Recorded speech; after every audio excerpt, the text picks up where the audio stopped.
आज एक ऐसे ग्लोबल इशू पर बात करते हैं जो सुनने में तो अजीब लगता है लेकिन है बहुत ही सीरियस।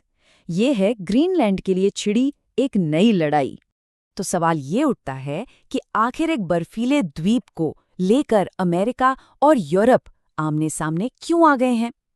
चलिए इसी तनाव की जड़ तक चलते हैं और समझते हैं कि हो क्या रहा है। देखिए, ये सारा मामला तब गरमाया जब डेनमार्क ने अमेरिका पर एक बहुत ही गंभीर आरोप लगाया। आरोप ये था कि अमेरिका ग्रीनलैंड पर अपना कंट्रोल जमाने की कोशिश कर रहा है। वैसे ये कोई नई बात नहीं है। याद होगा कुछ साल पहले पूर्व अमेरिकी राष्ट्रपति ट्रंप ने तो ग्रीनलैंड को खरीदने तक की बात कह दी थी। और आज ये तनाव फिर से बढ़ गया है जब अमेरिका पर सीधे सीधे सत्ता हथियाने का आरोप लग रहा है। और ये तय है कि आने वाले वक्त में इस इलाके की अहमियत और भी ज्यादा बढ़ने वाली है। ज्यादातर लोग ग्रीनलैंड को सिर्फ एक बर्फ से ढकी बंजर जमीन ही समझते हैं, लेकिन असलियत इससे बिल्कुल अलग है। इस बर्फ की मोटी चादर के नीचे एक बहुत बड़ा खजाना छिपा हुआ है। तो फिर सवाल ये है कि ग्रीनलैंड में ऐसा क्या खास है, इसकी इतनी ज्यादा अहमियत क्यों है। दरअसल इसकी वजह 3 पिलर्स पर टिकी है। ये जो पूरा संघर्ष है ना, ये असल में इन्हीं 3 चीजों के इर्द गिर्द घूमता है। एक, मिलिट्री स्ट्रैटेजी, दूसरा नेचुरल रिसोर्सेज और तीसरा फ्यूचर ट्रेड रूट्स। सबसे पहले बात करते हैं मिलिट्री स्ट्रैटेजी की। ग्रीनलैंड की जो लोकेशन है ना, वो कमाल की है।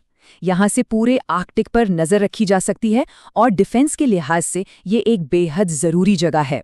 दूसरा पॉइंट है नेचुरल रिसोर्सेज।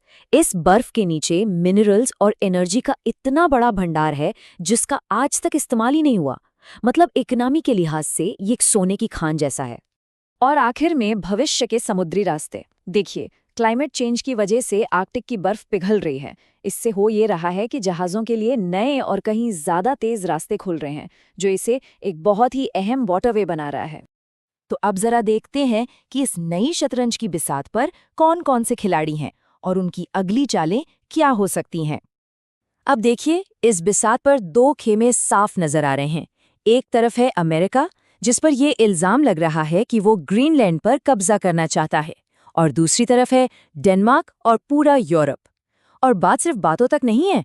डेनमार्क के सपोर्ट में फ्रांस, नीदरलैंड और एस्टोनिया जैसे देश नेटो के सैनिक तक तैनात कर चुके हैं। यूरोपीय नेताओं ने तो एक बहुत ही गंभीर चेतावनी भी दे दी है। उनका कहना है कि अगर ग्रीनलैंड पर जबरदस्ती कब्जा करने की कोई भी कोशिश हुई तो ये पूरी दुनिया के सिक्योरिटी सिस्टम को हिलाकर रख सकता है। तो ये समझना जरूरी है कि ये लड़ाई सिर्फ एक द्वीप को लेकर नहीं है। इसके जो असर होंगे वो पूरी दुनिया पर पड़ेंगे और बहुत बड़े होंगे। असल में जो चीज़ दांव पर लगी है वो है पूरे आर्कटिक रीजन का कंट्रोल। दुनिया के नए समुद्री रास्तों पर किसका दबदबा होगा और भविष्य में सुपर पावर पॉलिटिक्स किस दिशा में जाएगी, ये सब कुछ इसी पर टिका है। जियोपॉलिटिकल एक्सपर्ट्स तो इस हालात को कोल्ड वॉर के बाद का सबसे खतरनाक जियोपॉलिटिकल सिग्नल मान रहे हैं। इसी से इसकी गंभीरता का अंदाजा लगाया जा सकता है।